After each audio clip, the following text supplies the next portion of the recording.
हमारे education system में दो कमी है, एक एजुकेशन की, दूसरा सिस्टम की। हम बहुत कम फी लेते हैं, नॉमिनल। अभी भी कोई लड़का क्लास करना चाहता है, पूरा सब्जेक्ट 200 में कर लेता है, फीस ही है पूरे सिलेबस की 200 रुपए। हाँ, तो बाकियों को थोड़ा सा प्रॉब्लम आने लगा। और हमको समझाएं, हम क्या, हमको क्या दिक्कत है, क्योंकि बहुत सारे लड़के जब हम लोग अपने स्टूडेंट लाइफ में थे, इंटरमीडिएट क्रॉस किए थे, तो हमारे साथ के कुछ लड़के पढ़ने के लिए चले गए थे दिल्ली, उनको यूपीएससी निकालने के लिए चले गए थे। हालांकि जो गए थे उनमें किसी का नहीं हुआ। तो हम लोग ना उनको जब स्टेशन छोड़ने आए थे, बड़ा भारी मन से हम लोगों ने विदा किया। इन लोग के गार्जियन कितने पैसे वाले, इन्हें भेज दिए वहां, हम लोग के नहीं भेज सकते थे। तो ऐसे लाखों स्टूडेंट है जिनके गार्जियन नहीं भेज सकते। इनका मतलब गरीब होना कोई अपराध नहीं है, उसे कोई पढ़ाई से नहीं रोक सकता। बिल्कुल।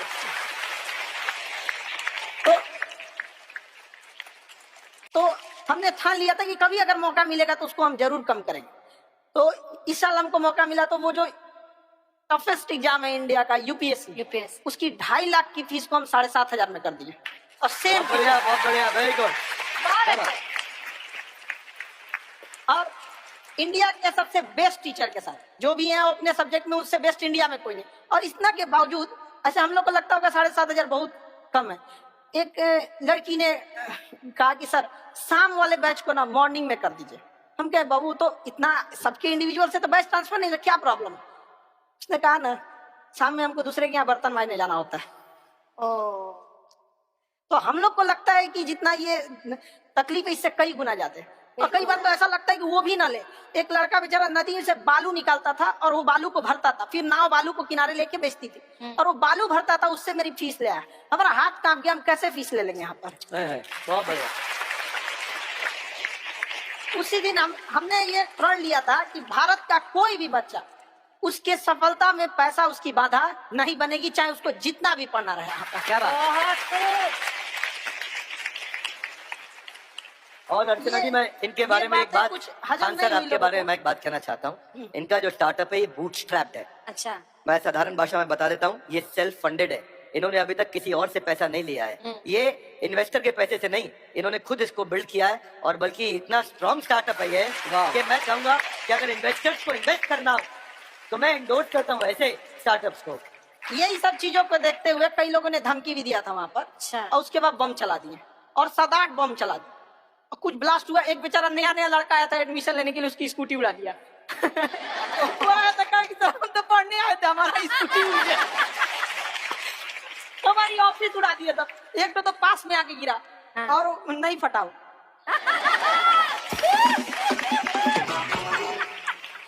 बाद में बहुत सारे लोग धमकियां दिए, लेकिन कहते हैं ना, सूरज कितना भी तेज चमक ले, समंदर नहीं सुखा सकता। वाह वाह वाह, क्या बात है।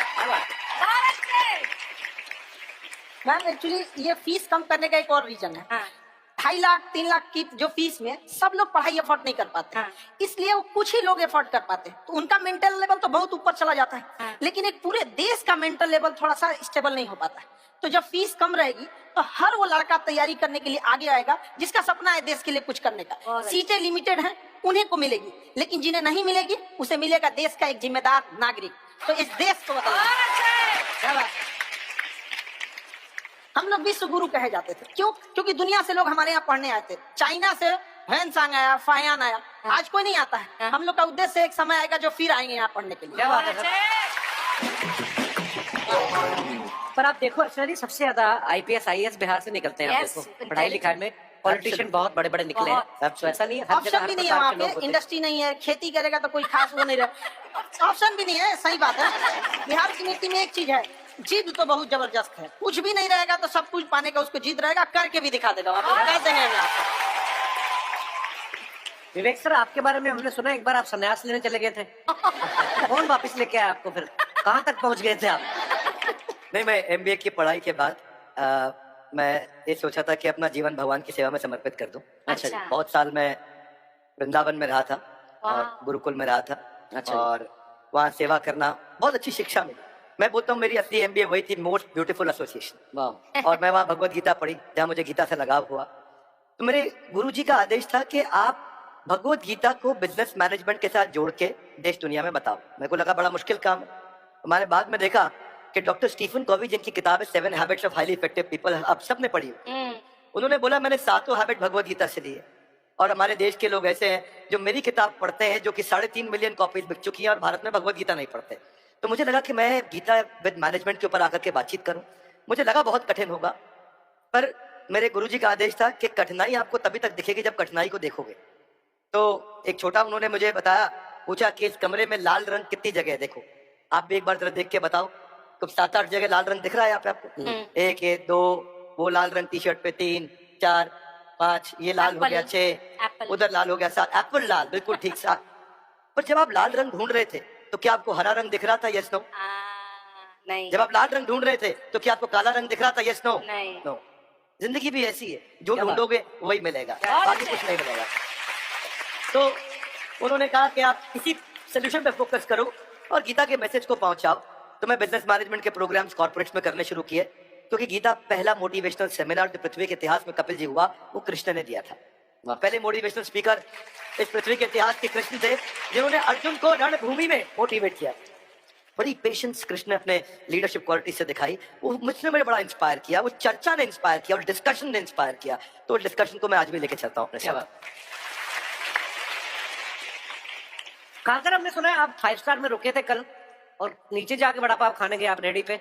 एक्चुअली क्या है ना कि वहां जो चीजें सीखने को मिलती है ना, खाली पेट और खाली जेब इंसान को जो सिखाते हैं वो किसी यूनिवर्सिटी कॉलेज में नहीं सिखाया जाता। और गरीबी बड़ा बेशरम चीज होती है। तो कहते हैं कि मौत भी तू जल्दी आया कर गरीब के घर में। कफन का पैसा भी खर्च होता है, दवाइयां खरीदते खरीदते। है क्या बात है। खानसर की खासियत ये है कि जिसको तो पढ़ना है, जिसको एजुकेशन चाहिए, वो तो इनका वीडियो देखते हैं। लेकिन वैसे भी कई लोग, जैसे अर्चना जी बात करी थी, कहती मैंने जब देखना शुरू किया तो मैंने बैक टू बैक इतने सारे वीडियोस देखे, क्योंकि आपका जो तरीका जो बोलने में, एक तो इनकी जो टोन है पढ़ाने में, और साथ साथ में जो ह्यूमर आता रहता है, तो उसकी वजह से और भी इंटरेस्टिंग हो जाते हैं आपके वीडियो। शुरुआत में हम लोग जब स्टूडेंट लाइफ में थे, या हम कई स्टूडेंट को भी देखते हैं, वो बेचारे जब थक जाते हैं तो आपका शो देखने लगते हैं। तो शुरू में हमको लगता था जब कि अरे यार हमारी पढ़ाई उसके लिए है, लेकिन पढ़ाई में थक जाता है, शो देख के नहीं थक जाता है। तो हमने सोचा दोनों को मिक्स कर देते हैं। तो हमने उसको, और आज आपको पता नहीं हमने भी यही किया है। मिक्स करने। हमारे एजुकेशन सिस्टम में 2 कमी है, एक एजुकेशन की, दूसरा सिस्टम की।